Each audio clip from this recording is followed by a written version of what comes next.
Meus queridos irmãos e irmãs, celebramos a festa da dedicação da Basílica de São João de Latrão. O que é isso? Vamos à pergunta explicar o que é esta festa. Vocês sabem que todas as dioceses onde há um bispo que é sucessor dos apóstolos, existe uma igreja chamada catedral. A palavra catedral vem da palavra cátedra, que quer dizer, é uma cadeira solene, onde o bispo se senta, um trono. A mesma palavra catedral pode ser dita em português sé, ou seja, do latim sedes, sé é o lugar onde se senta, a cadeira. A Santa Sé é a Santa Cadeira, não é? Ou seja, a Santa Cátedra. E é esta cátedra que nós hoje celebramos. Esta, mais do que a cátedra, celebramos a igreja onde está a cátedra do bispo de Roma. A cátedra do apóstolo Pedro. Então, o que é a cátedra? Vamos entender isso. Eu sou padre. Como é que um padre faz homilia? O padre ensina de pé. O padre ensina de pé, essa é a posição que um padre usa para ensinar. Mas o bispo, ele pode ensinar sentado. Ou seja, ele se senta na cadeira para ensinar. E era assim na antiguidade, onde o mestre se sentava e os discípulos ficavam de pé ao redor para ouvir, atentos. As nossas igrejas antigas não tinham bancos. Banco é uma invenção de 5 séculos para cá. Você imagine que você entra numa igreja vazia. As pessoas que vão para Roma ficam assim, surpresos, porque entra na Basílica de São Pedro e não tem banco. É tudo vazio. Entra na Basílica de São João de Latrão, que é a Catedral do Papa, que nós celebramos hoje, é uma igreja vazia, não tem bancos. Mas no fundo tem uma cadeira de mármore, uma cadeira preciosa, que é a cadeira do bispo.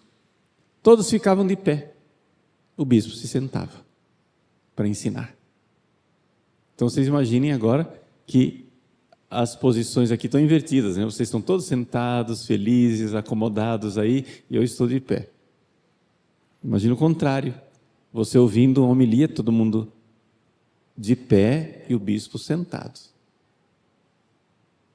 Porque a autoridade ensina sentado. É o catedrático.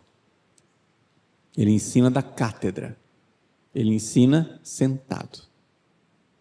É um sinal de autoridade. Então, nós sabemos que Jesus, ao subir aos céus, deu uma missão para os seus apóstolos. Eles são aqueles que são as colunas da igreja. Mas um dos apóstolos tinha uma missão especialíssima, São Pedro, o primeiro entre eles. O príncipe dos apóstolos, o principal dos apóstolos, São Pedro. Ele que disse: Tu és Cristo, Filho de Deus vivo. Essa é a cátedra de Pedro. Pedro é aquele que ensina quem é Jesus. Jesus, ao ressuscitar dos mortos, apareceu aos 12 apóstolos. Matias não tinha sido escolhido ainda, mas apareceu para ele também. Mas ele teve uma aparição especial a Pedro. Surrexit Dominus vere et apparuit Simone. O Senhor ressuscitou verdadeiramente e apareceu a Simão Pedro. Jesus fez questão de ter uma aparição especialíssima para São Pedro. como ressuscitado. Essa aparição especial está lá atestada no Evangelho de São Lucas e está atestada também no relato mais antigo de todas as aparições de Jesus ressuscitado. O mais antigo está na primeira carta de São Paulo aos Coríntios. E ele diz que Jesus apareceu a Pedro. Uma aparição especial. Por quê? Porque Pedro tinha uma missão especial. A missão especial de ser o lugar, a referência para a fé da igreja. Onde está Pedro, aí está a igreja. Aí você diz assim: padre, então quer dizer que tudo o que o Papa diz é verdade? Não. Por quê? Porque o Papa não é um Deus. Não é? Somente Deus é assim. Por quê? Porque quando Deus diz, a coisa acontece. Deus diz: faça-se a luz, e a luz acontece. Nenhum ser humano tem esse poder de dizer faça-se a luz. Mas o poder que foi dado a Pedro e aos apóstolos, o poder que foi dado a Pedro e aos papas, é o poder de edificar a igreja. Sobre esta fé edificarei a minha igreja. Então, quando você vai construir uma igreja como essa aqui, por exemplo, o que é que se faz por primeiro? Se fazem os fundamentos e depois vão se erguendo as colunas. Não é isso? Antes de pôr parede, antes de pôr piso, antes de pôr o teto, você tem os fundamentos e as colunas. É assim que se edifica a igreja.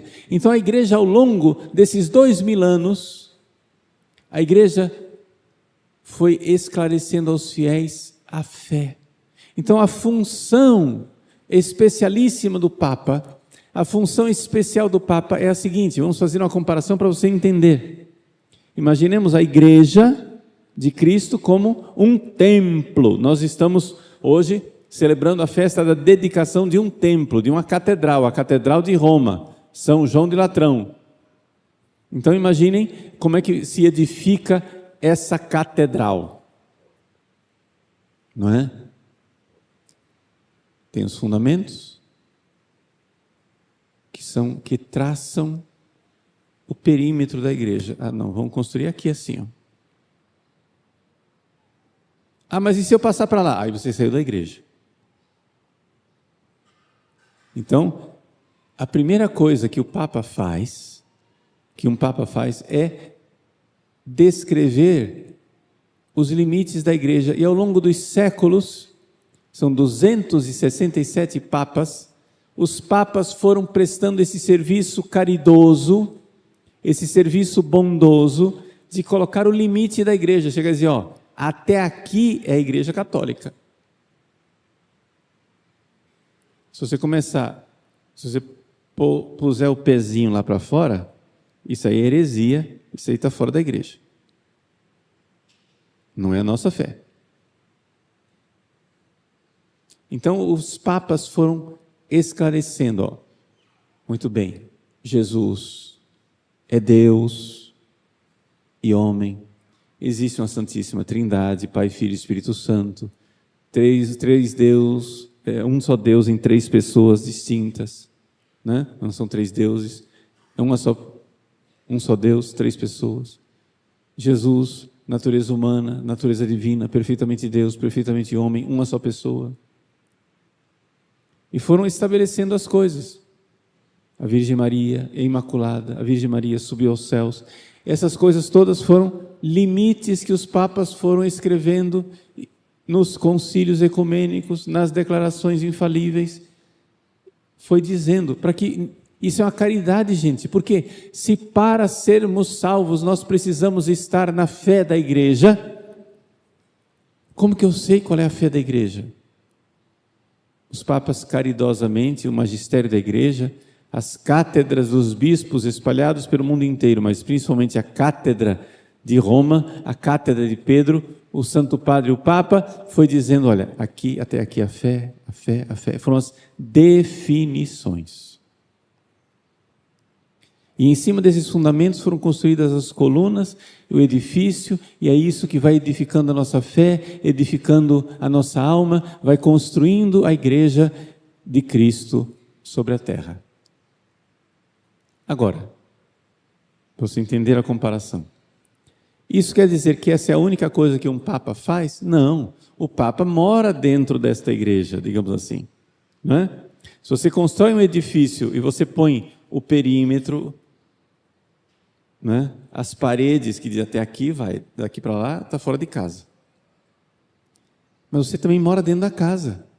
Então, os papas fazem muitas outras coisas além disso. Fazendo uma comparação, eu não somente construo as paredes da casa, mas eu também ajudo a decorar a casa. Ah, esse armário aqui está velho, vende, vamos pôr um armário novo. Aí, não, aqui está ficando bagunçado, vamos pôr ordem nisso daqui. Então, os 267 papas que vieram ao longo da história não fizeram só esse serviço infalível de colocar as balizas, o parâmetro até onde vai a fé da igreja, mas fizeram muita outra coisa. Coisas para o governo e o crescimento da igreja, graças a Deus. Também, deixa eu me esconder aqui, de vergonha, também algumas coisas que bagunçaram. Porque não houve somente a pessoa que mora dentro da casa, não só arruma a casa e decora a casa, ela também às vezes bagunça a casa. Que isso, padre? Sim. A própria basílica que nós hoje celebramos, ela é um atestado disso.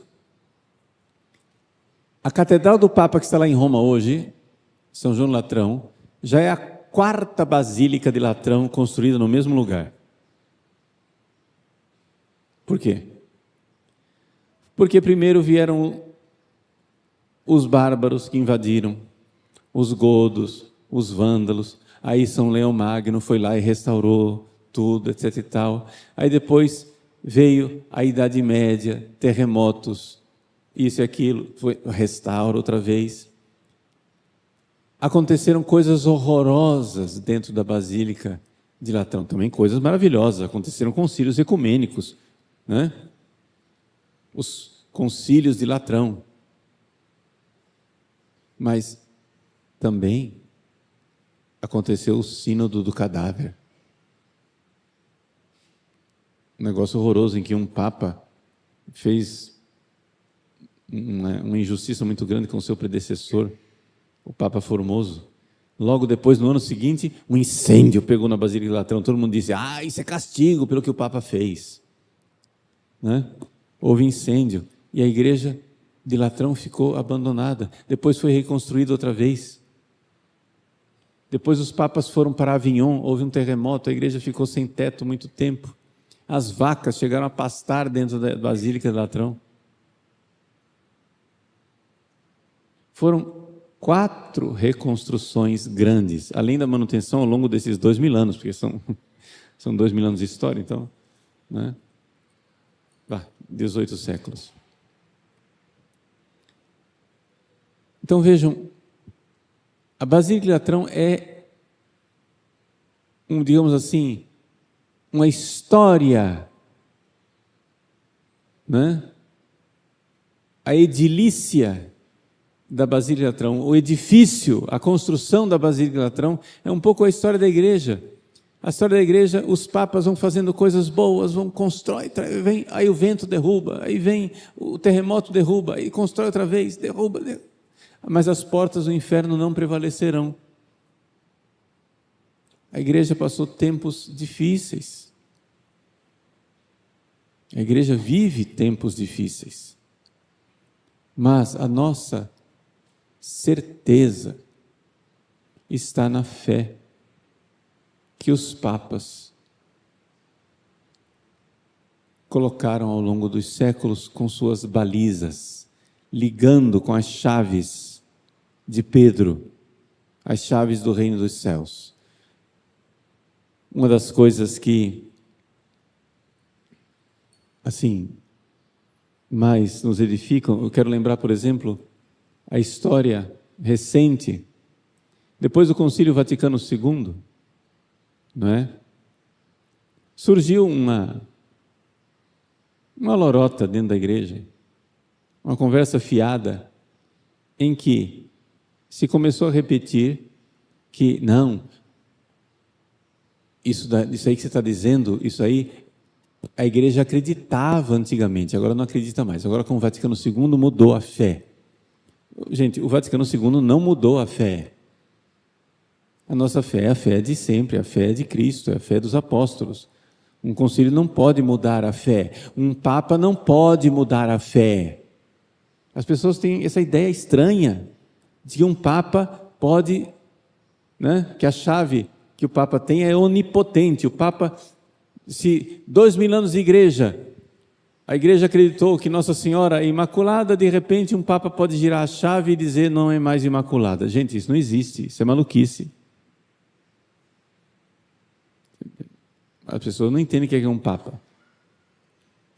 O papa é um servo. É o servo dos servos de Deus que presta esse serviço de caridade, de colocar as balizas da nossa fé nas declarações infalíveis, ex cátedra, com os concílios ecumênicos. Então ele vai colocando a baliza. Essa é a maravilha daquilo que os papas fizeram. Não existe mudança da fé. Então, as pessoas colocaram na cabeça, o Concílio Vaticano II mudou tudo, agora a gente não crê mais nessas coisas aqui. O Papa João Paulo II, vendo essa confusão, o que ele fez? Chamou o cardeal Josef Ratzinger. Eu estava lá em Roma naquela época, não é? Eu era padre jovem, e então ele publicou o Catecismo da Igreja Católica. O Catecismo da Igreja Católica foi um golpe tremendo naqueles que diziam que o Vaticano II cria em outras coisas. Por quê? Porque ele atestou a fé de sempre. A fé de 2000 anos. Eu tive a alegria de participar, não é, desse processo, prestei serviços naquela época à Congregação para a Doutrina da Fé, cujo prefeito era o cardeal Josef Ratzinger, para que fosse publicada a edição do Catecismo da Igreja Católica aqui no Brasil. Não é? E o cardeal Ratzinger dizia, olha, as pessoas me param na rua para agradecer pelo catecismo. Por quê? Porque esclareceu tanto. É um serviço do Papa de esclarecer a fé. A fé é essa. Quando o Papa João Paulo II promulgou o catecismo, ele não proclamou nenhum dogma novo. Ele simplesmente apresentou para nós os dogmas antigos, dizendo, gente, está valendo ainda. Todo mundo respirou aliviado e disse, ufa, ainda bem, que caridade, que serviço do Papa, que maravilha. É para isso que então existe a Cátedra de Pedro. A Cátedra de Pedro é para confirmar a fé de sempre. Não é para dar opiniões teológicas, porque os papas podem ter opiniões teológicas. Opinião, gente, teológica é o seguinte, não é a construção dos limites da fé, numa declaração, numa definição. Definição. Opinião teológica é viver dentro da casa. Vamos mudar essa mesa daqui, vamos colocar ali. Não mudou a essência do edifício. Só muda internamente as coisas. A gente respeita as decisões do Papa, mas nós que moramos dentro da casa podemos também discordar de certas coisas que o Papa faz. Sempre na obediência, sempre no respeito. Normal. Normal. Por quê? Porque o importante é a unidade da fé daquilo que foi definido. Definido. O que foi definido não se toca. O Papa João Paulo II, por exemplo, definiu que o sacerdócio não pode ser concedido às mulheres. Na Constituição Apostólica, Ordinatio Sacerdotales, o Papa João Paulo II disse: eu, usando o poder das chaves, digo, a igreja não tem poder de ordenar mulheres. E ordenou que todos os teólogos parassem de discutir essa questão, porque isso é definido. Ele colocou uma estaca, pá, até aqui é católico, daqui para lá você está cometendo uma transgressão. Está entendendo?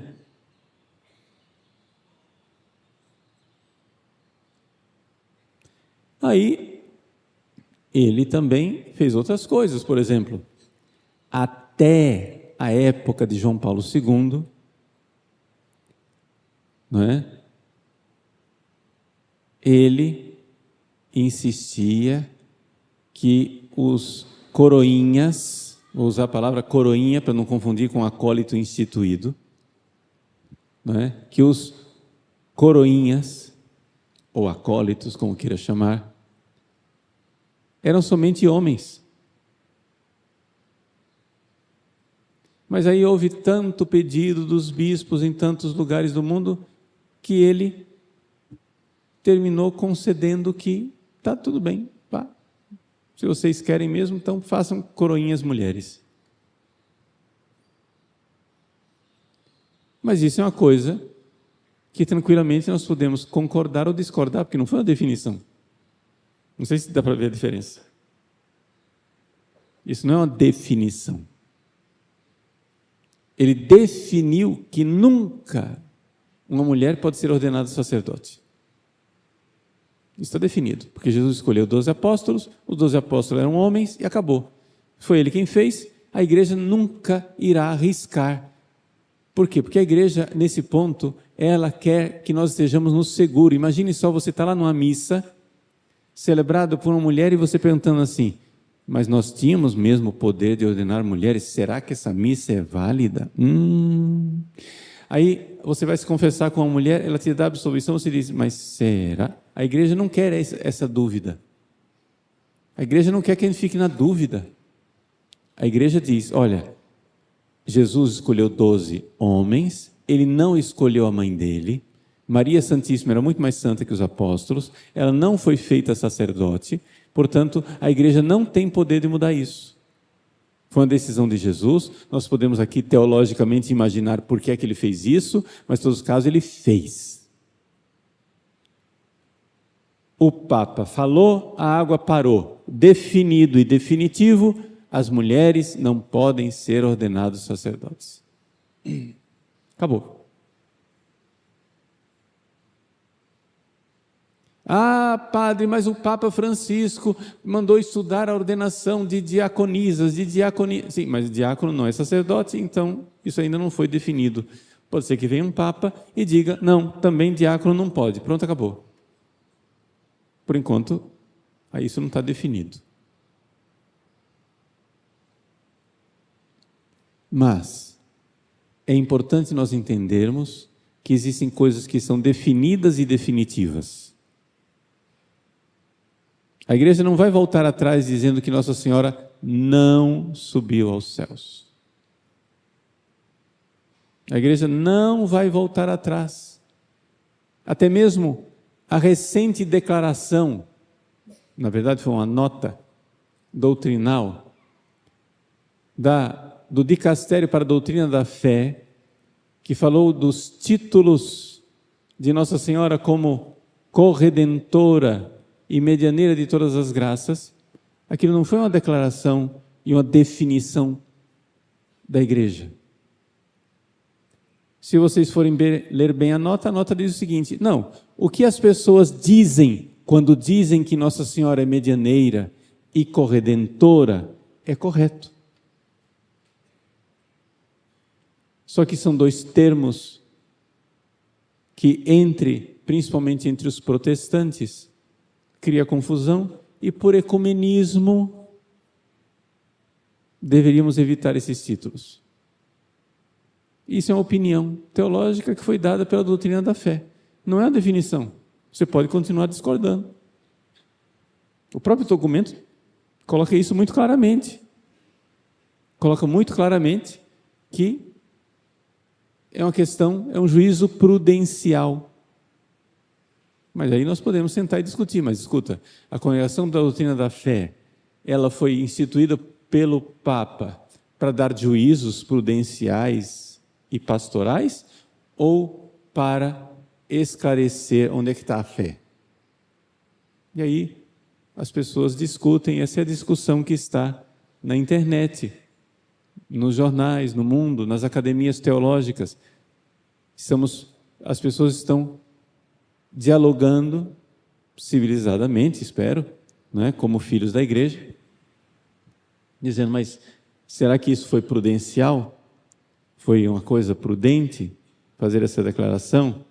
Ecumenicamente, claro, os evangélicos protestantes estão muito contentes. Tá, mas você deixa de usar a palavra, dizendo que o conteúdo continua válido. Então, se o conteúdo continua válido, que palavra nós vamos usar para dizer? E essa é a pergunta. Se o conteúdo continua válido, e você acha que a palavra é inoportuna, nós precisamos achar, então, outra palavra? O que é que nós podemos dizer? Que diga melhor. Que descreva melhor a participação de Nossa Senhora na redenção. E que descreva a participação de Nossa Senhora, não é, na distribuição das graças. Que palavras podemos usar? Pronto. Isso daí, gente, é totalmente, tranquilamente dialogável dentro da igreja, porque não foi uma definição. É dialogável. Uma definição é outra coisa. Uma definição é uma declaração ex cátedra que diz, até aqui foi, daqui para frente não.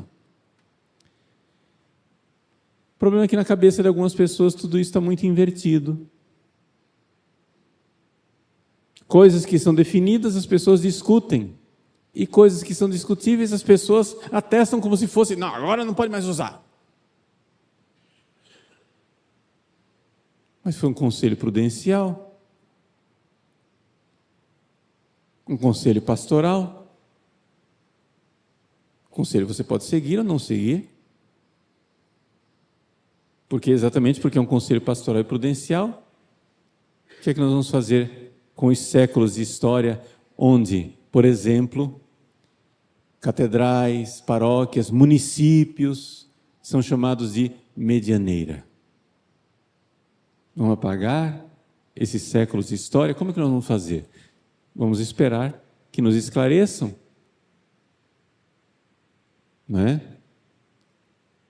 Porque eu posso tranquilamente, com todo o respeito e acatamento do mundo, dizer, tá, é um conselho doutrinal. Esse conselho precisa ser melhor ilustrado. Por exemplo, séculos e séculos de doutores da igreja, teólogos e papas chamando Nossa Senhora de medianeira e corredentora.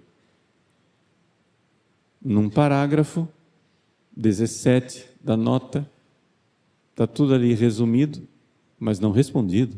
O que é que nós fazemos com esses séculos? Então, foi uma decisão que nós respeitamos, porque vem de um dicastério ligado ao Papa. E a gente não pode tratar isso com sarcasmo, com falta de respeito, não. Nós devemos receber com acatamento. Com acatamento. Mas podemos também dizer que essa nota precisa ser melhor esclarecida, porque nos deixou perplexos. O que é perplexidade? É quando você vê que séculos diziam uma coisa, de repente tem uma coisa aqui que parece que não funciona. Então, cabe à autoridade magisterial responder a essas nossas dúvidas. Nós, como filhos da igreja, podemos dizer: olha, eu li, não entendi como que as duas coisas encaixam. Respeitosamente, o senhor podia esclarecer melhor? Lembrando que não foi um documento diretamente do Papa, foi um documento de um dicastério do Papa. Então, só digo isso porque, para acalmar os corações das pessoas e para ensinar para as pessoas qual é a correta atitude diante do magistério papal. Nós precisamos, como filhos da igreja, compreender que a nossa fé, verdadeiramente se volta para a cátedra que está em Roma. Hoje celebramos a festa da Catedral do Papa, para aquela cadeira de Pedro, para aquela Santa Sé, aquela santa cadeira. Se voltam os olhares esperançosos dos católicos, esperando que os papas continuem sempre, e crendo que os papas continuarão sempre, definindo a nossa fé caridosamente, colocando aquilo que é a definição. Isso não quer dizer que tudo que um papa faz, ou que a Cúria Romana faz, é infalível. Não quer dizer isso. A igreja nunca creu nisto. O infalível é quando se põe as balizas dos limites da igreja. Parede, coluna, está aqui, pronto. O que se faz dentro da casa pode ser modificado. O que você não pode é sair da casa. Então a igreja faz coisas prudenciais e oportunas, mas às vezes faz coisas que a gente pode julgar que pastoralmente foi inoportuno, mas que nós respeitamos. Estou dizendo isso daqui para que tenha um basta para toda falta de respeito que as pessoas têm manifestado para com o dicastério da doutrina da fé e para com o seu prefeito,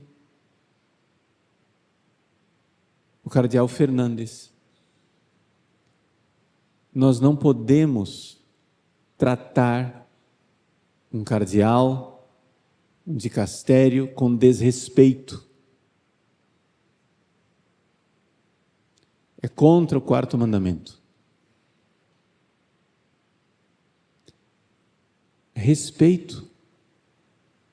Mas não quer dizer que tudo que aquela pessoa faz é infalível e não pode ser melhorado. É até mesmo um dever filial nosso, respeitosamente, dizer aos nossos superiores as nossas necessidades. O Código de Direito Canônico diz isso. Nós respeitosamente precisamos dizer: tá, o senhor disse isso, mas o senhor pode esclarecer melhor esse ponto. E a gente espera o esclarecimento. Não é? É como um pai e uma mãe que dá uma ordem para o filho, e o filho diz: papai e mamãe, eu respeito muito a senhora, eu respeito muito o senhor, mas eu não estou entendendo. Está parecendo que o que a senhora está mandando não está batendo com aquilo que a senhora sempre mandou. A senhora sempre falou o contrário. Explica para mim. Isso seria falta de respeito? Não. Eu não estou questionando a sua ordem. Eu não estou questionando o que a senhora está dizendo. Eu estou dizendo o seguinte, que a senhora durante muito tempo, a senhora sempre me ensinou isso. Agora, de repente, a senhora me dá uma ordem e eu estou percebendo, parece que não bate, parece que não está encaixando. A senhora podia esclarecer melhor?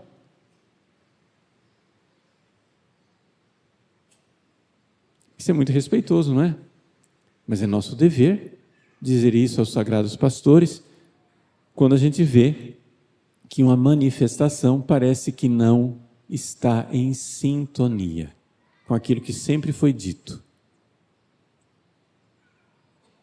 E esperar o esclarecimento, esperar uma palavra, né, que ilumine, que diga, que dirima as nossas dúvidas. Então, isso é somente um esclarecimento transitório, mas é o que fica e é fundamental que na Santa Missa de hoje nós tenhamos muita clareza. Nossa fé é uma fé que está na fé de Pedro. Todos os olhos se voltam para aquela cátedra em Roma, de Pedro que disse: Tu és o Cristo, o Filho de Deus vivo. De Pedro para o qual Jesus fez uma aparição especialíssima na ressurreição. De Pedro para o qual Jesus prometeu: Non prevalebunt. As portas do inferno não prevalecerão. Nós queremos então pedir a Deus nosso Senhor, pelo Santo Padre o Papa Leão XIV, pelos seus colaboradores, então que prevaleça a fé católica e a grande gratidão de coração, de ser católico, apostólico, romano.